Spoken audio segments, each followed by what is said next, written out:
Hello students, आप सबको अपने चैनल साइंस जंक्शन में एक और नए वीडियो के साथ स्वागत करती हूँ। आज का ये वीडियो क्लास 9 का साइंस एनसीईआरटी हम लोग पढ़ रहे थे, उसमें से फिजिक्स चैप्टर पढ़ रहे थे, यानी क्लास 9 का फिजिक्स अध्याय 8 गति।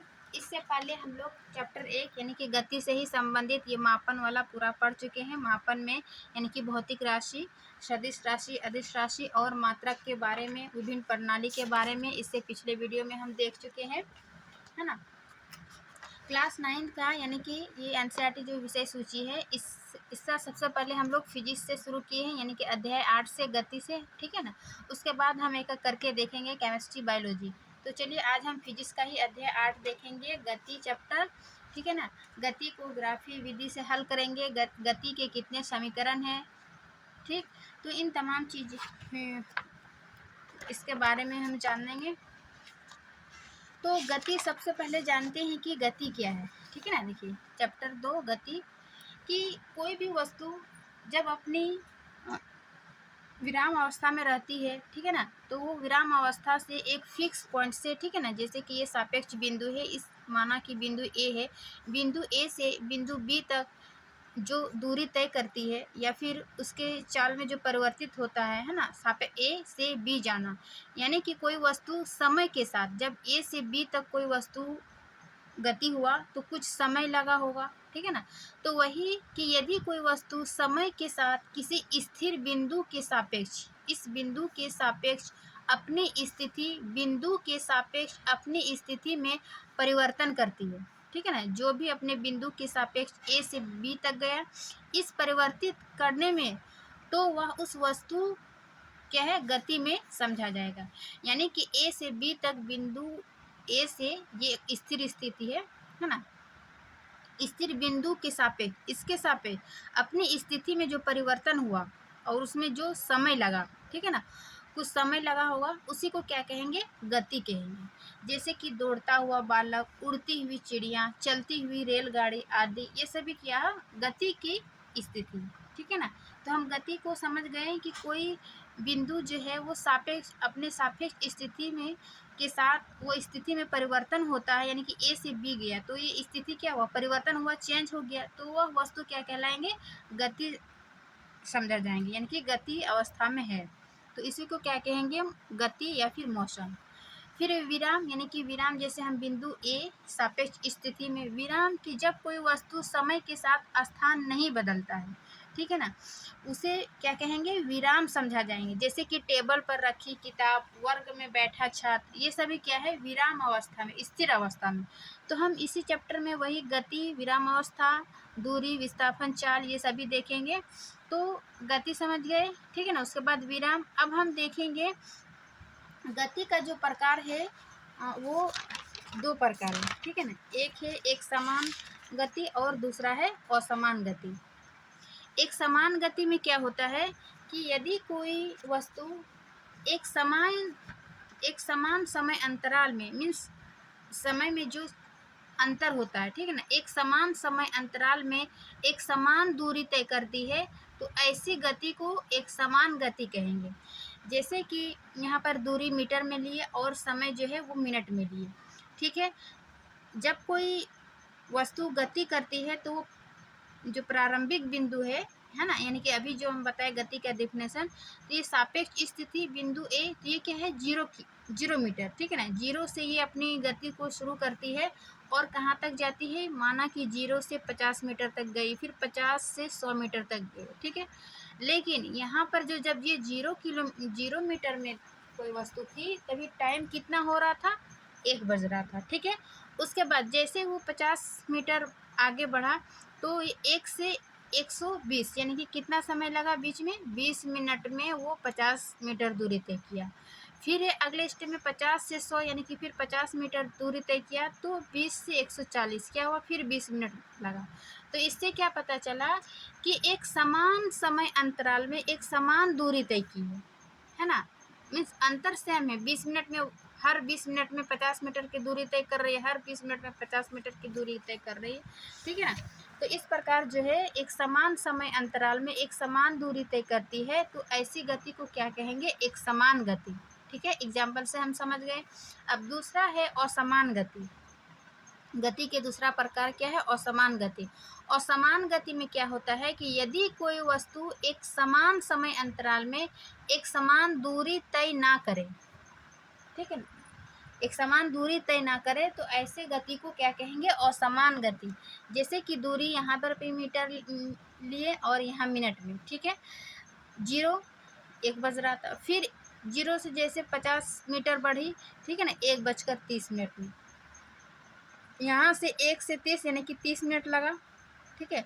उसके बाद 50 से 100 मीटर तक गए यानी कि 50 मीटर की दूरी तय किया, लेकिन 1 से 160 मिनट हुआ तो कितना?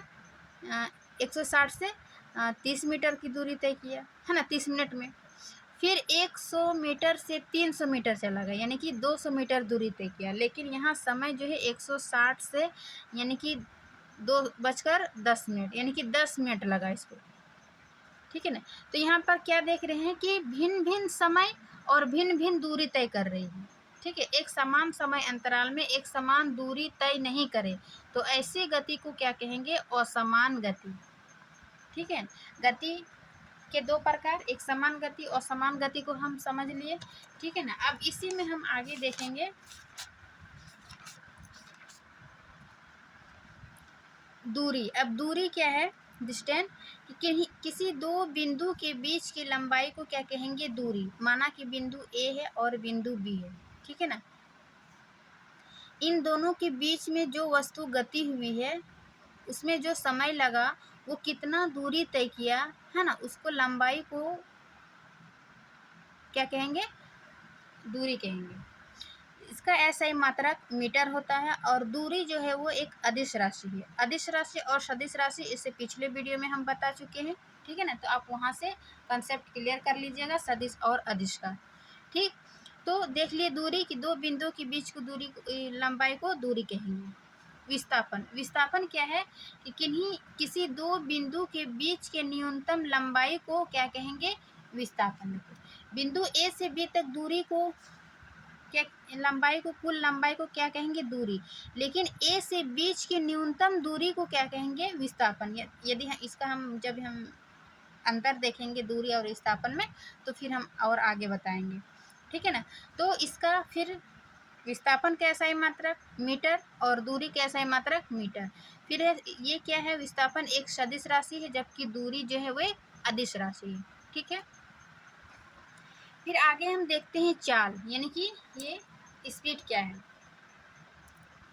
कि इकाई समय में तय की गई दूरी को क्या कहेंगे? चाल कहते हैं। यानी कि इकाई समय, जितने समय में वो दूरी तय किया है ना, वो क्या कहलाती है? चाल कहलाते हैं। इसका एसआई मात्रक जो है वो मीटर प्रति सेकेंड है ना, और चाल जो है वो एक अदिश राशि है। तो चाल बराबर, इसका फॉर्मूला निकलता है कि चाल बराबर क्या हो गया? दूरी बटे समय, और इसी से एक और दूरी फॉर्मूला निकल जाएगा, यानी कि चाल के फॉर्मूला से दो और फॉर्मूला निकलेगा। क्या? दूरी बराबर चाल गुनी समय और समय बराबर दूरी बटे चाल। तो ये 3 फॉर्मूला याद रखिएगा। ऑब्जेक्टिव जब हम बनाएंगे इसका नॉमेरिकल तभी ये फॉर्मूला सब काम में आएगा, ठीक है। चाल समझ गए। अब क्या है? वेग, वेलोसिटी। ये क्या है कि इकाई समय में तय की गई विस्थापन को क्या कहेंगे? वेग कहेंगे, ठीक है ना। दूरी, विस्थापन, चाल। जो इकाई समय में तय की गई चाल को, दूरी को क्या कहेंगे? चाल। जबकि इकाई समय में तय की गई विस्थापन को क्या कहेंगे? वेग, ठीक है ना। वेग क्या है? एक सदिश राशि है और वेग बराबर क्या हो गया? जो तय की गई कुल विस्थापन बटे कुल समय, ठीक है ना। विस्थापन बटे समय, ये वेग का फॉर्मूला हुआ। उसी प्रकार अब हम आगे देखते हैं कि वेग के प्रकार, यानी कि वेग कितने प्रकार है। तो वेग के जो है वो 4 प्रकार के हैं। एक समान वेग, असमान वेग, और तीसरा तात्क्षणिक वेग, चौथा है औसत वेग, ठीक है ना। एक एक करके हम जानेंगे। एक समान वेग, असमान वेग और तात्क्षणिक वेग और औसत वेग क्या है। तो पहले जानते हैं एक समान वेग क्या है। एक समान वेग कि जब कोई वस्तु समान समय अंतराल में, ठीक है, समान विस्थापन तय करता है, चाहे वह समय अंतराल कितनी भी छोटी क्यों ना हो, उसे क्या कहेंगे? एक समान वेग समझा जाता है, ठीक है ना। कि जब कोई वस्तु समान समय अंतराल में समान विस्थापन तय करती है तो वो क्या कहलाएंगे? एक समान वेग, चाहे वो समय अंतराल जो है वो कितनी भी छोटी और या फिर क्यों ना हो। ठीक। दूसरा क्या है, असमान वेग। उसमें क्या देखें कि समान समय अंतराल में समान विस्थापन तय कर रही थी, लेकिन असमान वेग में हम देखेंगे कि जब कोई वस्तु समान समय अंतराल में असमान विस्थापन तय करती है, चाहे वह समय अंतराल कितनी ही छोटी क्यों ना हो, उसे क्या कहेंगे, असमान वेग समझेंगे। ठीक है ना, असमान वेग कहते हैं। तीसरा क्या है, तात्क्षणिक वेग। तात्क्षणिक वेग में क्या होता है कि किसी खास समय में खास बिंदु पर, ठीक है ना, किसी खास समय में खास बिंदु पर किसी वस्तु का वेग उसका क्या कह लेंगे, तात्क्षणिक वेग कहलाता है। ठीक है। उसके बाद चौथा, और ये एक इम्पोर्टेंट है, औसत वेग, क्योंकि इससे जो है वो न्यूमेरिकल बनती है। औसत वेग क्या होता है कि भिन्न भिन्न समय अंतराल में, यानी कि अलग अलग समय अंतराल में तय की गई कुल विस्थापन एवं उसमें लगे समय, ठीक, कुल विस्थापन एवं उसमें लगे समय को क्या के अनुपात को क्या कहेंगे, औसत वेग कहेंगे। ठीक है ना। इसका फॉर्मूला होगा औसत वेग बराबर u प्लस v बाई 2, यानी कि u क्या हो गया, प्रारंभिक वेग, और v अंतिम वेग। ठीक है। इसको औसत वेग को मीटर प्रति सेकंड में मापा जाता है, और ये फॉर्मूला याद रखिएगा। उसके बाद हम समझेंगे त्वरण। अभी क्या देखिए, दूरी, विस्थापन, चाल और वेग, वेग के प्रकार, फिर हम त्वरण देखेंगे। त्वरण क्या है कि किसी वस्तु के वेग में परिवर्तन की दर को क्या कहेंगे, त्वरण कहेंगे। जो भी वेग में परिवर्तन हुआ, ठीक है ना, उसी को, उसकी दर को, यानी कि कितना समय लगा, तो परिवर्तन की दर को क्या कहेंगे, त्वरण, और इसका एसआई मात्रक जो है वो मीटर प्रति सेकंड स्क्वायर। ठीक है ना। त्वरण का फॉर्मूला होगा, यानी कि त्वरण को ए से डिनोट करते हैं, क्योंकि त्वरण ये क्या है, एक सदिश राशि है, इसलिए सदिश राशि को ऐसे एरो से दिखाते हैं। तो त्वरण बराबर वेग में परिवर्तन, यानी कि अंतिम वेग माइनस प्रारंभिक वेग बट्टे क्या हो गया, टी, यानी कि लगा समय। तो ये त्वरण का फॉर्मूला हो गया, और ये भी इम्पोर्टेंट है क्योंकि ऑब्जेक्टिव त्वरण से संबंधित प्रश्न बनता है। ठीक। अब त्वरण जो है वो दो प्रकार के होते हैं। जैसे हम वेग के 4 प्रकार देखें, तो त्वरण का ये 2 प्रकार देखेंगे। क्या, एक समान त्वरण और दूसरा असमान त्वरण। ठीक है। एक समान त्वरण क्या है, यदि किसी वस्तु का वेग समान समय अंतराल में समान रूप से घटता या बढ़ता है, तो उस वस्तु के त्वरण को क्या कहेंगे, एक समान त्वरण। यानी कि एक समान समय अंतराल में समान रूप से घट रहा है या फिर बढ़ रहा है, तो उस वस्तु का त्वरण जो है एक समान त्वरण कहेंगे।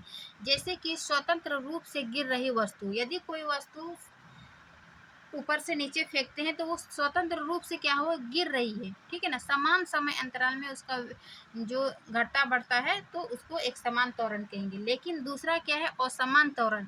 इसमें क्या होता है कि यदि किसी वस्तु का वेग समान समय अंतराल में किसी वस्तु के वेग में परिवर्तन की दर असमान रहती है, मीन्स इसमें समान नहीं रहती है, ठीक है ना, तो वस्तु के त्वरण को क्या कहेंगे, असमान त्वरण। जैसे कि सीधी सड़क पर चलती हुई एक कार, इसका एग्जाम्पल हो गया।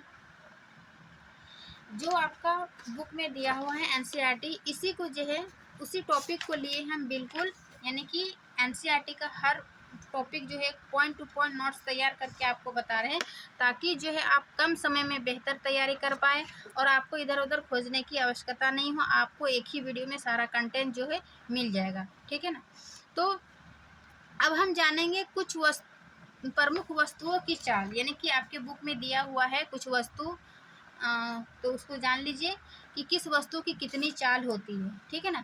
तो कछुए की चाल क्या है, 0.5 किलोमीटर। समरूप गति से मनुष्य 6 किलोमीटर प्रति घंटा की चाल, है ना। मधुमक्खी की चाल 16 किलोमीटर प्रति घंटा। चीते की चाल 96 किलोमीटर प्रति घंटा। बाज की चाल 152 किलोमीटर प्रति घंटा। और वायु की चाल मंद में, यानी कि स्लो गति में 32 किलोमीटर प्रति घंटा, जबकि वायु की चाल तूफान में 320 किलोमीटर प्रति घंटा। पृथ्वी की चाल, प्रकाश की चाल, ये सब इम्पोर्टेंट है। प्रकाश की चाल 3 × 10⁸ मीटर पर सेकेंड। ठीक है ना। पृथ्वी की चाल भी याद रख सकते हैं कि 1.072 × 10⁵ किलोमीटर प्रति घंटा। अब जो हम पढ़े चाल, वेग, दूरी, विस्थापन, इस सब का थोड़ा सा अंतर देख लेते हैं, क्योंकि एग्जाम में जो है दोनों से रिलेटेड अंतर पूछा जाता है कि चाल और वेग में अंतर स्पष्ट करें। ठीक है ना।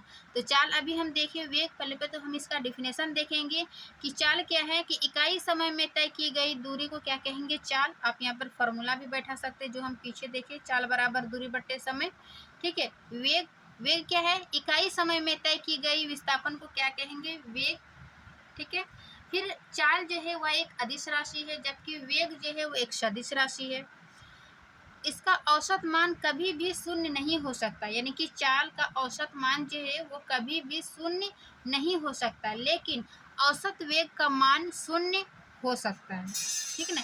ये 3 पॉइंट हो गया अंतर। उसके बाद दूरी और विस्थापन में अंतर हम देखेंगे कि दूरी और विस्थापन में क्या अंतर है।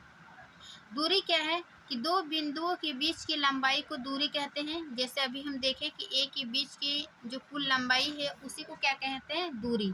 जबकि विस्थापन में क्या है कि दो बिंदुओं के बीच की जो न्यूनतम लंबाई यानी सबसे कम लंबाई को क्या कहेंगे, विस्थापन। और विस्थापन जो है वो शून्य भी हो सकता है। ठीक है। दूरी क्या है, ये एक अदिश राशि है। विस्थापन क्या है, एक सदिश राशि है। ठीक। उसके बाद तय की गई दूरी जो है वो हमेशा धनात्मक होती है। मीन्स दूरी जो है, कितनी दूरी ए से बी तक जो गति हुआ, तो कितना लंबाई हुआ है ना, तो वो क्या होगा, हमेशा पॉजिटिव होगा। जबकि विस्थापन में क्या होता है, तय की गई विस्थापन धनात्मक, ऋणात्मक या शून्य हो सकता है। कैसे, जैसे कि बिंदु ए से बी तक कोई वस्तु गति कर रहा है। ठीक है ना। ए से बी तक दूरी कितनी है, 2 किलोमीटर। लेकिन ए जो है वो सीधे रास्ता से ना जाके क्या टेढ़ा मेढ़ा जाकर वो कितना गति दूरी तय किया, 5 किलोमीटर। फिर दूसरे रास्ता से यदि हम जाते हैं तो और टेढ़ा मेढ़ा करके 7 मीटर दूरी तय की। ठीक है ना। तो ये दूरी जो है, तो विस्थापन में हम क्या, दूरी में क्या पढ़े कि दो बिंदु के बीच की लंबाई को क्या कहेंगे, दूरी कहते हैं। सॉरी, हाँ। लेकिन दो बिंदुओं के बीच की न्यूनतम दूरी को क्या कहते हैं, विस्थापन। तो ए से बी तक जो दूरी तय हुआ वो क्या कहेंगे, विस्थापन। ठीक है ना। लेकिन देखिए दूरी 5 किलोमीटर, 7 किलोमीटर ये बढ़ रहा है ना, तो न्यूनतम दूरी को क्या कहेंगे, विस्थापन। जबकि ए से बी तक गया और फिर बी से ए तक गया, यानी कि ये विस्थापन जो है वो शून्य हो सकता है। और दूरी जो है हमेशा विस्थापन से बड़ा या फिर बराबर हो सकता है, लेकिन दूरी कभी भी शून्य नहीं होगी। ठीक है ना। विस्थापन 0 हो सकता है लेकिन दूरी 0 नहीं हो सकता है, वो हमेशा क्या होती है, धनात्मक ही होती है। ठीक। दूरी और विस्थापन हम समझ गए। अब हम पढ़ेंगे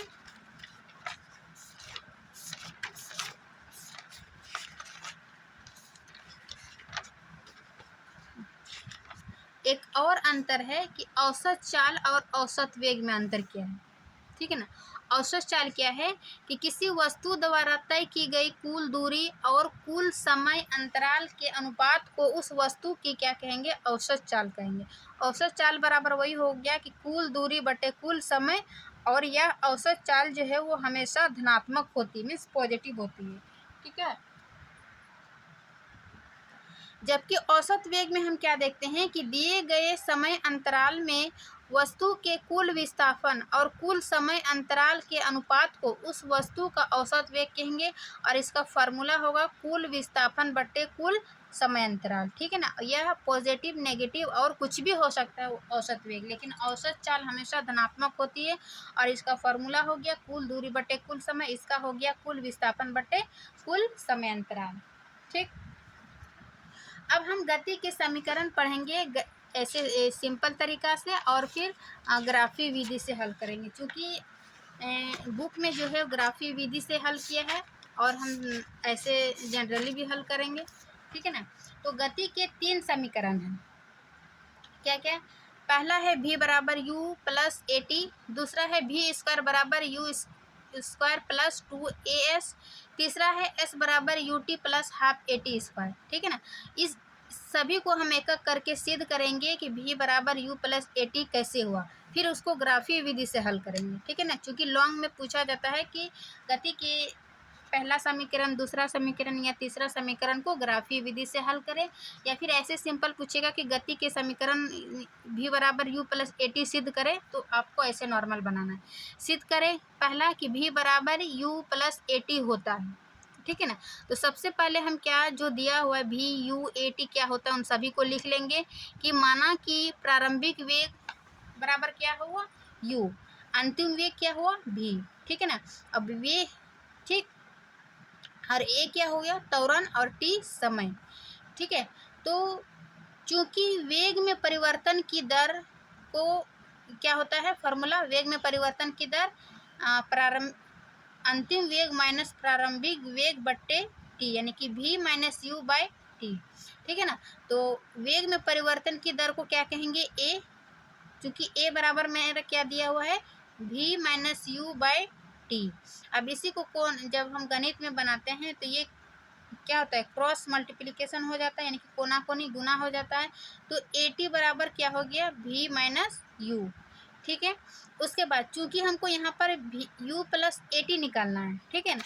तो v बराबर तो हम v को इधर करके यहाँ माइनस है तो प्लस हो जाएगा, यानी कि u प्लस ए टी। तो यही तो हमको प्रूफ करना था v बराबर u प्लस ए टी, ठीक है ना। तो ये मेरा गति का पहला समीकरण प्रूफ हो गया।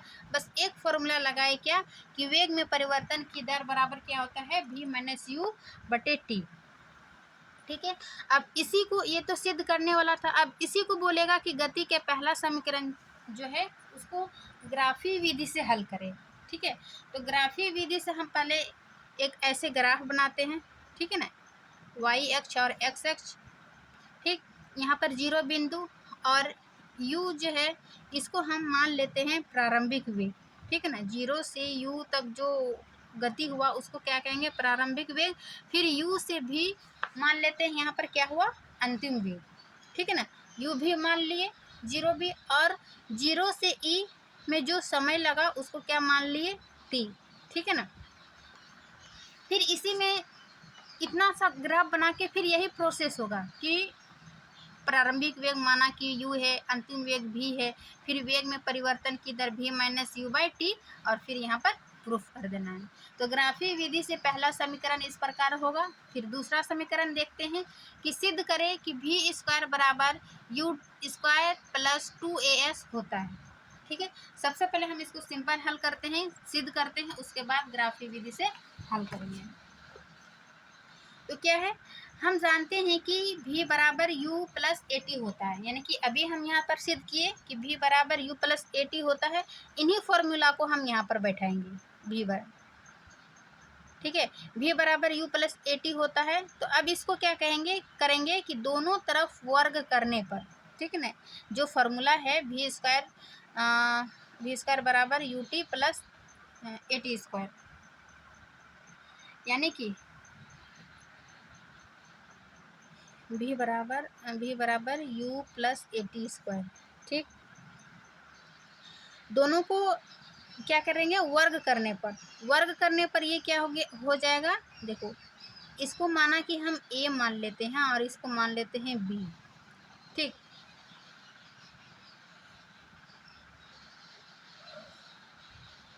तो a प्लस बी का होल स्क्वायर क्या होता है a square plus b square plus 2ab square. तो इसी फॉर्मूला को हम यहाँ पर बैठाते हैं, ठीक है ना। U square plus b square, यानी कि a स्क्वायर और t स्क्वायर दोनों में स्क्वायर हो जाएगा, ये b स्क्वायर हो जाएगा, 2ab, 2u हो गया a और ए टी b, 2ab, ठीक है ना। बस फॉर्मूला में हम पुट किए, माना कि ये u a है और ए टी जो है वो b है, ठीक।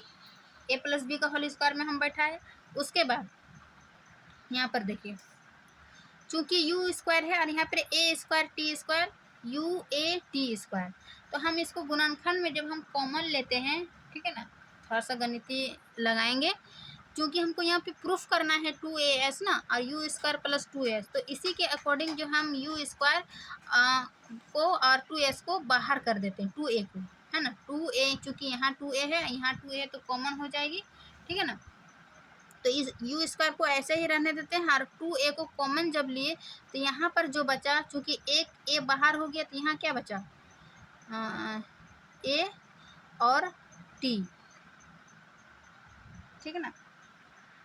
उसके बाद यहाँ पर क्या है, टू, टू तो बाहर ही हो गया, यू टी यहाँ पर बचा, अच्छा सॉरी, ये यू वाला ए यहाँ आ गया यू टी। उसके बाद यहाँ पर जो टू है और यहाँ नहीं है, तो इसको हम यहाँ पर हाफ मान सकते हैं, हाफ टू, है ना। उसके बाद ए एक निकल गया, ए और T square, half A T square हो गया। उसके बाद हम देखेंगे कि U T plus half A T square ये कहीं है, देखिए गति के तीसरा समीकरण में U T plus half A T square यानी कि एस बराबर इतना, तो इतना मान को हम एस बैठा सकते हैं, यहाँ पर वही है यू टी प्लस हाफ ए स्क्वायर, इतना मान को हम एस बैठा दिए, तो मेरा you square plus two A S V square बराबर क्या हो गया, यू स्क्वायर प्लस टू ए। तो दूसरा समीकरण मेरा सिद्ध हुआ, वी स्क्वायर बराबर you square plus two A S, यही ना हमको करना था। उसके बस दोनों तरफ उसको वर्क करके ए प्लस बी का फॉर्मूला में तोड़ दिए, अब उसको सॉल्व कर दिए, हो गया मेरा proof you square plus two A S. ठीक है, तो ये था नॉर्मल मतलब सिद्ध करने वाला कि गति के दूसरा समीकरण को सिद्ध करें। अब इसी गति के दूसरे समीकरण को जो है वो ग्राफीय विधि से हल करें। पहला तो ग्राफीय विधि से हल करें, तो देखिए गति का दूसरा समीकरण ग्राफीय विधि से हल करें, ये क्या है, समय स्थिति संबंध। ठीक है, उसी तरह हम बनाएंगे ग्राफ कि इसको ओ माने प्रारंभिक पॉइंट को, उसके बाद u क्या है, ये मेरा प्रारंभिक वेग, और v क्या है, अंतिम वेग। तो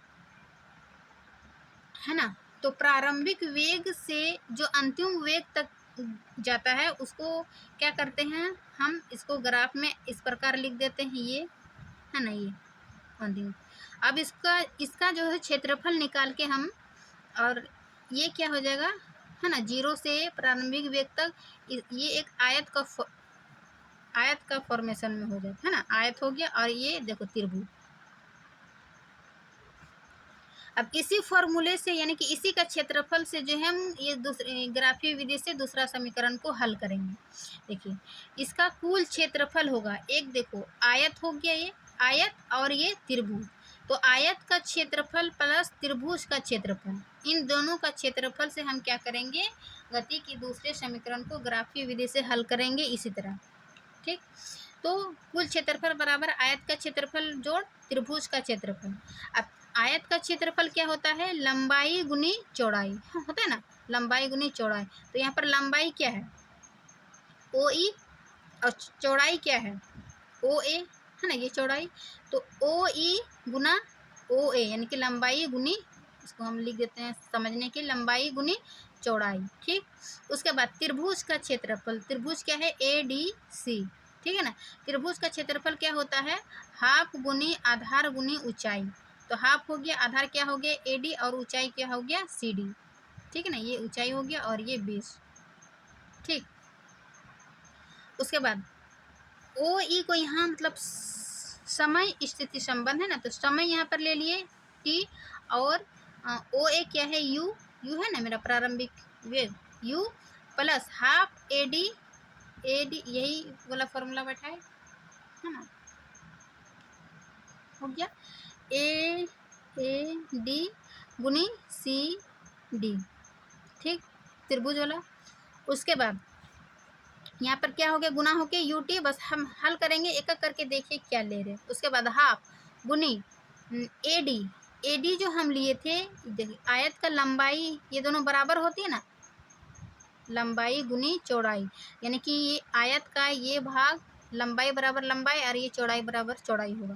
तो जब ये इसका मान टी है तो इसका मान हम टी मान ले, ए बी को, है ना, तो यहाँ पर टी हो जाएगा ए डी के स्थान पे। उसके बाद गुना A D, sorry C D, C D, ये सी डी क्या हो गया, जब मेरा ओ बी है ना, ओ बी का मान यहाँ क्या है, भी माइनस यू कर देते हैं, तो ये मेरा ओ बी निकल जाता है।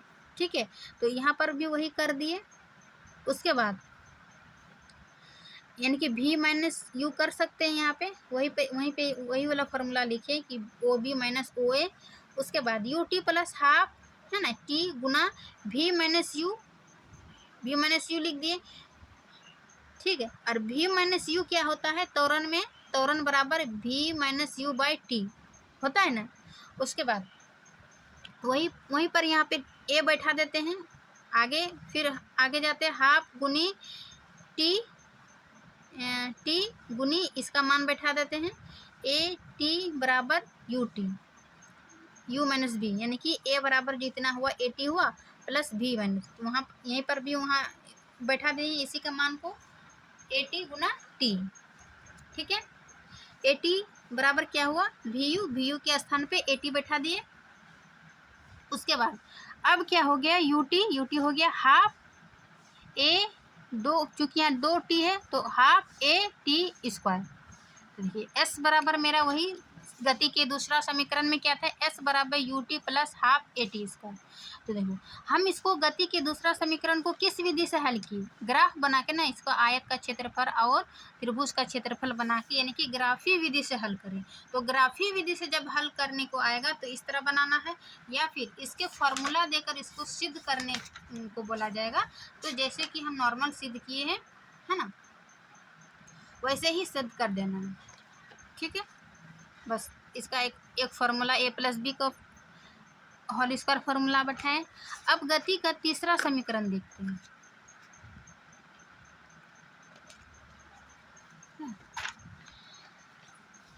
सिद्ध करें कि s बराबर u T plus half A T square होता है। ठीक, सबसे पहले इसको सिंपल सिद्ध करेंगे, उसके बाद हम ग्राफीय विधि से हल देखेंगे। ये बहुत इंपॉर्टेंट है गति के तीनों समीकरण।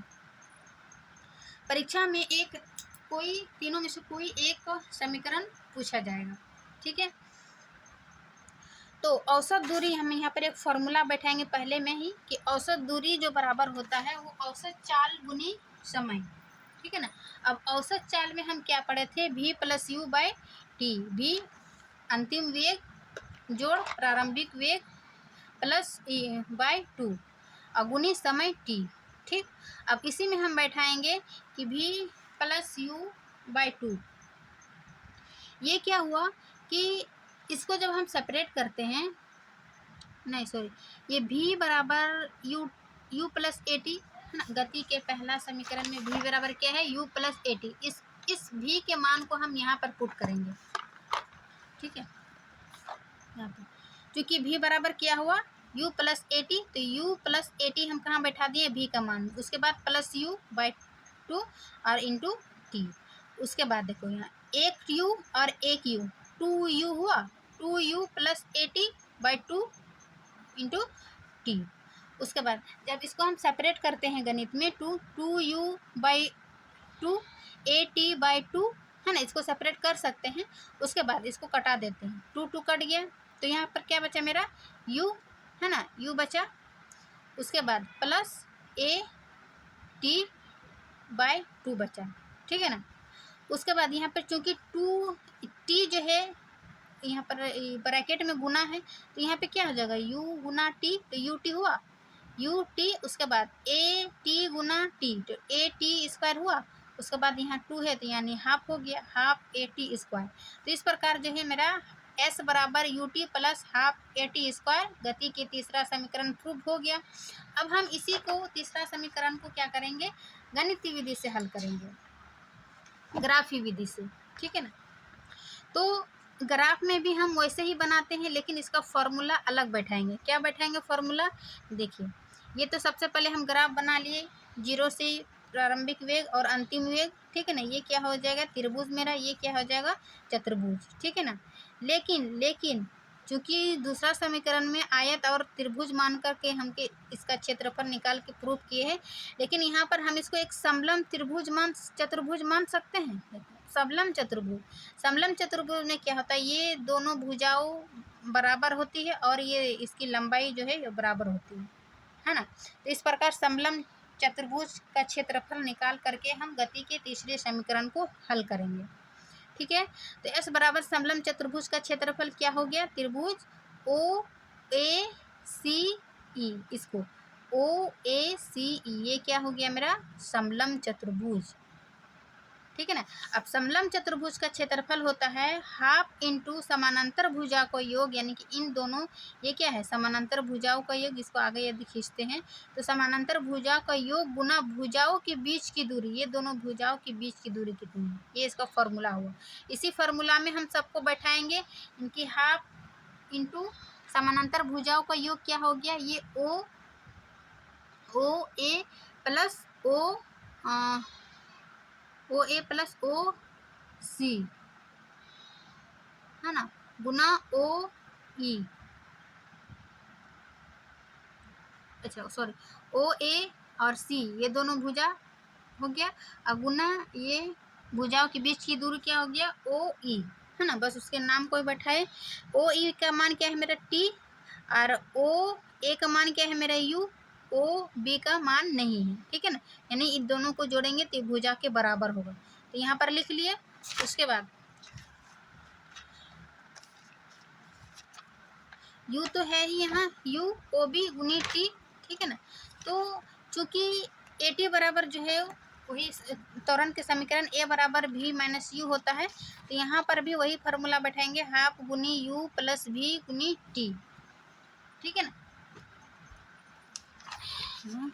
इसका मान ओ ए का यू हुआ और इधर का मान क्या हुआ भी, तो ओ यू प्लस भी बैठाएं, ठीक है। और टी का मान जो है यहाँ पर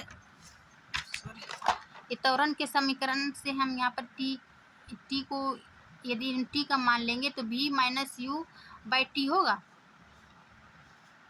यानी कि त्वरण का समीकरण भी माइनस यू बाई टी होता है, तो हम टी को यदि मानेंगे तो भी माइनस यू बाई ए होगा, ठीक है ना। वहीं इसी को हल करके हम यहाँ टी के मान में बैठा दिए, क्योंकि हमको प्रूफ करना है ना, ए हमको लाना है, तो ए यहाँ पे नहीं है, तो ए लाने के हम यहाँ त्वरण का समीकरण को टी का मान निकाल करके उसका वैल्यू पुट कर दिए, ठीक।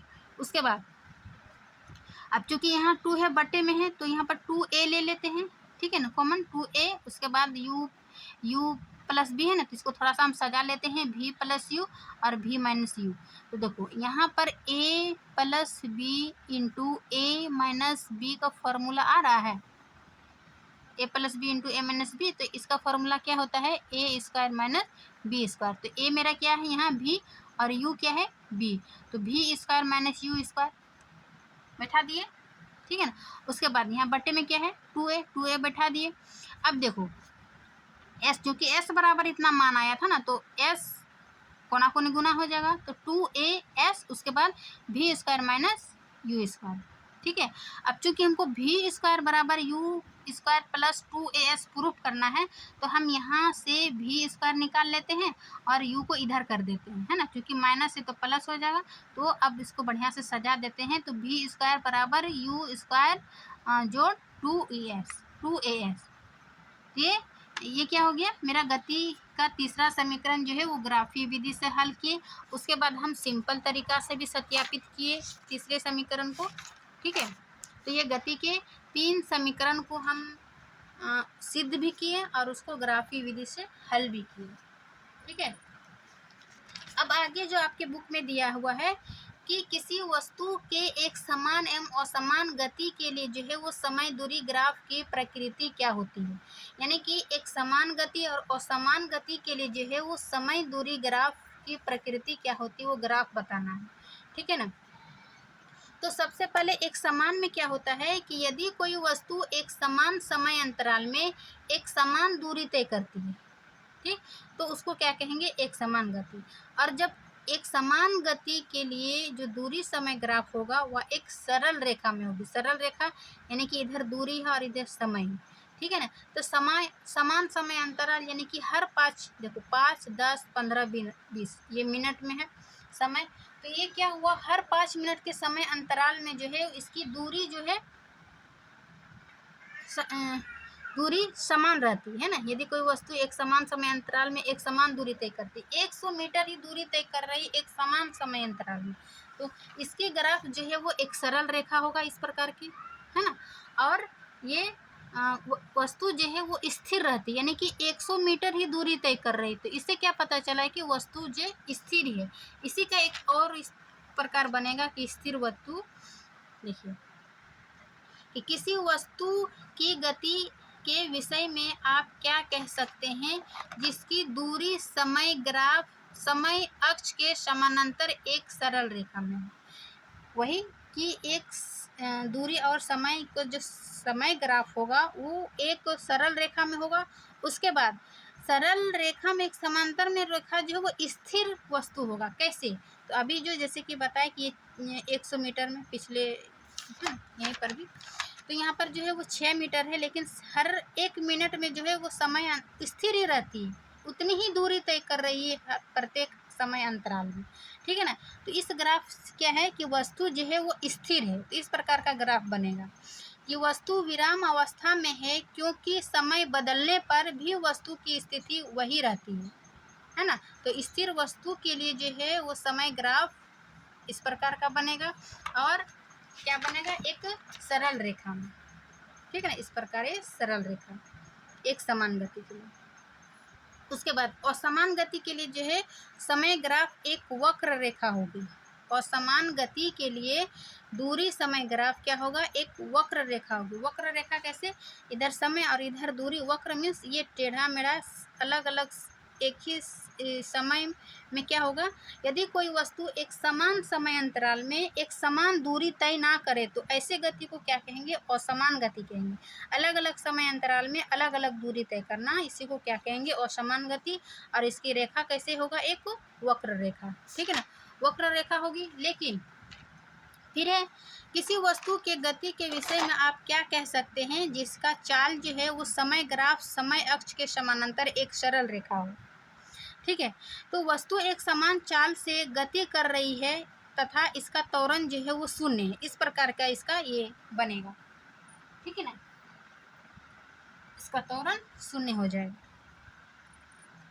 उसके बाद इसी में कि वेग समय ग्राफ के नीचे के क्षेत्र से मापी गई राशि क्या होगी, तो तय की गई दूरी, विस्थापन तथा परिमाण, ये इसकी राशि होगी। ठीक है ना। तो हम ये एक समान और असमान गति के लिए एक ग्राफ देख चुके हैं कि एक सरल रेखा होगी और एक वक्र रेखा होगा। इसका वस्तु जो है स्थिर होगा और इसका जो है वो त्वरण क्या होगा, त्वरण शून्य होगा। ठीक है ना, इसमें देखिए। उसके बाद आगे है और आपका वृत्तीय गति कि वृत्तीय गति किसे कहते हैं। वृत्तीय यानी कि नाम से क्या पता चला कि ये सर्कल, गोल। जब कोई वस्तु वृत्तीय पथ पर यानी कि वृत्तीय पथ पर समय के साथ स्थान परिवर्तन करती है तो ऐसी गति को क्या कहेंगे, वृत्तीय गति। जैसे कि सूर्य के चारों ओर ग्रहों की गति है ना, सूर्य के चारों ओर जो 9 ग्रह है वो क्या करते हैं, चक्कर लगाते हैं। अभी 8 ग्रह है। ठीक है ना, चक्कर लगाते हैं। ये क्या हो गया, वृत्तीय गति, यानी एक समय के साथ स्थान परिवर्तन करता है तो ऐसी गति को क्या कहेंगे, वृत्तीय गति। दूसरा उदाहरण है पृथ्वी के चारों ओर चंद्रमा की गति। फिर है परमाणु के नाभिक के चारों ओर इलेक्ट्रॉन की गति, यानी कि नाभिक के चारों ओर जो इलेक्ट्रॉन की गति होती है ये भी क्या है, एक समय के साथ अपने स्थान परिवर्तन करती है। ठीक है ना, तो ये वृत्तीय गति के उदाहरण था। अब हम देखेंगे कोणीय विस्थापन। जो आपको बुक में टॉपिक दिया है उसी को हम कर रहे हैं। कोणीय विस्थापन। कोणीय विस्थापन क्या है कि जब वस्तु वृत्तीय पथ पर घूमती है, यानी कि कोई वस्तु वृत्तीय पथ पर घूमती है तो वस्तु के प्रारंभिक और अंतिम स्थिति के कारण, माना कि यहाँ ए से शुरू किया, ठीक है ना, ए से कोई वस्तु वृत्तीय गति में ये अपनी पूरी पथ को पूरा करके बी तक पहुँचती है, यानी कि प्रारंभिक वेग और अंतिम वेग, इसके कारण है ना, स्थिति के कारण केंद्र पर बनाया गया कोण कोणीय विस्थापन कहलाता है। इन दोनों के बीच जो कोण बना, ठीक है ना, उसी को क्या कहेंगे, कोणीय वेग। और इसको क्या थीटा से सूचित करते हैं। ठीक है ना, थीटा से सूचित किया जाता है। इसका ऐसा मात्रक जो है वो रेडियन होता है, किसका, कोणीय विस्थापन का। ठीक है ना, और थीटा बराबर क्या होता है, लंबाई बटे आर, यानी कि एल जो है वो चाप की लंबाई, इसकी लंबाई हो जाएगी, इसको चाप बोलते हैं, है ना, ये चाप ए बी की लंबाई हो जाएगी बटे आर यानी कि त्रिज्या। ठीक, अब रेडियन, रेडियन क्या है कि वृत्त की त्रिज्या के समान, ये जो त्रिज्या के समान लंबाई के चाप द्वारा उस वृत्त के केंद्र पर बनाया गया कोण को एक रेडियन कहते हैं। इसको क्या कहेंगे? एक रेडियन, ठीक है ना। तो ये कोणीय विस्थापन हो गया कि प्रारंभिक वेग और अंतिम वेग के कारण, है ना, जो कोण बनता है इसको थीटा से सूचित करते हैं। इसी कोण को क्या कहेंगे? कोणीय विस्थापन। ठीक। अब एक और है कोणीय वेग, ठीक है। कोणीय वेग क्या है? एंगुलर वेलोसिटी, कि समय के साथ कोणीय विस्थापन की दर को कोणीय वेग कहेंगे। कोणीय विस्थापन देखें कि वही जो है समय के साथ कोणीय विस्थापन की दर को, यानी कि जो समय लगा उस दर को क्या कहेंगे? कोणीय वेग। इसे ओमेगा से सूचित किया जाता है। या दूसरा उदाहरण क्या है? डिफिनेशन कि वृत्तीय पथ पर गतिशील किसी वस्तु द्वारा इकाई सेकेंड में बनाया गया कोण कोणीय वेग कहलाता है। ठीक। उसके बाद इसका एसआई मात्रक जो है वो रेडियन, यानी कि रेडियन पर सेकेंड, जो ओमेगा को ओमेगा बराबर थीटा बाई टी, यानी कि कुल समय, जितना थीटा का मान होगा उस उतना मतलब समय से डिवाइड करके ओमेगा का मान निकालते हैं। ठीक। तो ये था कोणीय वेग और विस्थापन वेग, वृत्तीय गति, इसको हम देखें। उसके बाद आपका एक और ग्राफ है वेग समय ग्राफ। अभी हम समय ग्राफ, दूरी समय ग्राफ का दूरी समय का ग्राफ देखें। यह वेग समय ग्राफ। वेग समय ग्राफ दो है, क्या है? वेग और समय, ठीक है ना। एक समान वेग से कोई गतिशील कर रही है, तो ये क्या हो गया? स्थिर वस्तु। जैसे कि हम समय और दूरी का देखें तो इस प्रकार का बनेगा एक समान वेग से गतिशील के लिए। जबकि इसमें त्वरित गति में क्या होगा? एक समान त्वरण के लिए इस प्रकार का ग्राफ बनता है। इसमें जो है एक फिक्स समय में, है ना, दूरी चेंज होते रहता है, यानी कि वेग चेंज होने के कारण जो है वो त्वरित गति में है। तो वेग समय ग्राफ का एक समान वेग का इस प्रकार बनेगा, वस्तु स्थिर, और ये त्वरित गति एक समान त्वरण के लिए इस प्रकार का बनेगा, ठीक है ना। फिर है दूसरा असमान गति के लिए। असमान गति के लिए ये इस प्रकार का वक्र जैसा बनेगा, है ना। ये क्या है? कम समय में वेग बढ़ जाना, असमान गति, है ना, बढ़ जाना, घट जाना। ये तो घटता नहीं है, बढ़ता ही है, असमान गति। और इस प्रकार के ग्राफ का जो है वो ऋणात्मक त्वरण माना जाता है, यानी कि इसमें कोई त्वरण नहीं हुआ है। ये चार ग्राफ याद रखिएगा, एक समान वेग और असमान वेग, ये त्वरित गति, है ना, या फिर एक समान त्वरण और ये ऋणात्मक त्वरण, ठीक है ना। चार प्रकार का ग्राफ याद रखिएगा। उसके बाद आपका लास्ट टॉपिक है एक समान वृत्तीय गति। यूनिफॉर्म सर्कुलर मोशन क्या है? ये क्या है कि अगर कोई वस्तु वृत्तीय पथ पर, ठीक है ना, अगर कोई वस्तु वृत्तीय पथ पर एक समान चाल से चल रही है तो उसकी गति को क्या कहेंगे? एक समान वृत्तीय गति। ये क्या है? चाल तो समान होगा लेकिन प्रत्येक पथ पर जो है ये इसका वेग चेंज होते रहता है। माना कि ये वृत्तीय है, फिर ये माना कि ये षष्ठभुज है, ठीक है ना। तो 1 2 3 4 5 6 चाल इसका समान रहेगा, लेकिन प्रत्येक जो कोण में वेग चेंज होते रहता है, यानी कि 6 टर्न है तो 6 बार जो है इसका वेग परिवर्तन होगा। वेग लगातार बदल रहा है, लगातार बदलने के कारण जो है ये त्वरित गति होगा, ठीक है ना। माना कि 20 किलोमीटर ही है, लेकिन वेग में परिवर्तन, यानी कि वेग में लगातार परिवर्तन के कारण ये जो है वो त्वरित गति होगा, ठीक है ना। चाहे वो वृत्ताकार हो, षष्ठकोण हो, या फिर ये आयताकार हो, है ना। देखिए 1 2 3 4 बार टर्न हो रहा है तो इसका वेग में क्या होगा? लगातार परिवर्तन होगा, लेकिन चाल जो है अपरिवर्तित रहेगा, ठीक है। इससे उसके बाद जो है ऑब्जेक्टिव, यानी कि ये इसी के साथ ये आपका थ्योरी पार्ट ख़त्म होता है। लेकिन बीच बीच का जो बताए हैं फार्मूला बेस्ड, उस फार्मूला बेस्ड से नॉमरिकल है। फिजिक्स में नॉमरिकल तो एकदम कंपलसरी रहता है, यानी कि प्रत्येक एग्ज़ाम में ये नॉमरिकल से प्रश्न रहता ही रहता है। तो एक दिन हम इसका क्या करेंगे, जितना भी इसका उदाहरण है नॉमरिकल है उसको लेकर आएंगे, ठीक है ना, इसके नेक्स्ट वीडियो में। उसके बाद हम इसका कंप्लीट प्रश्न उत्तर देखेंगे, चाहे देखिए बीच बीच का, है ना, अध्याय के बीच का प्रश्न उत्तर होगा या फिर अभ्यास का प्रश्न होगा, ठीक है ना। अभ्यास के प्रश्नों को भी हम लेकर आएंगे और बीच के प्रश्नों को भी लेकर आएंगे, ठीक है। तो आप लोग, और एक क्या था, हाँ, ये एक समान वृत्तीय गति के लिए फॉर्मूला है, फॉर्मूला नहीं पता यहाँ क्या है इसका, एक समान वृत्त v बराबर 2πr/t, यानी कि 2π क्या हो जाता है, वृत्त की ये परिधि। तो एक समान वृत्तीय गति के लिए 2πr यानी कि परिधि और बटे समय, ये इसका फॉर्मूला है। फॉर्मूला से ही हम आगे क्या बनाएंगे, न्यूमेरिकल, ठीक है ना। तो इसी के साथ ये जितना भी थ्योरी वाला पार्ट था ये समाप्त तो होता है वीडियो। माना कि ये जो थ्योरी वाला पार्ट है अच्छी लगी होगी, उम्मीद करती हूँ अच्छी लगी तो लाइक एंड सब्सक्राइब ज़रूर करिए। मिलते हैं इसके नेक्स्ट पार्ट में, यानी कि इसका न्यूमेरिकल वाला पार्ट में। जो भी न्यूमेरिकल बनाना तो कंपलसरी है, ठीक है। न्यूमेरिकल यदि आप नहीं बनाते हैं तो ये आपका 3 नंबर 5 नंबर लॉन्ग टाइप में पूछा जाता है, तो ये आपको छूट जाएगा, ठीक है ना। तो चलिए मिलते हैं इसके नेक्स्ट वीडियो में, तब तक के लिए थैंक यू।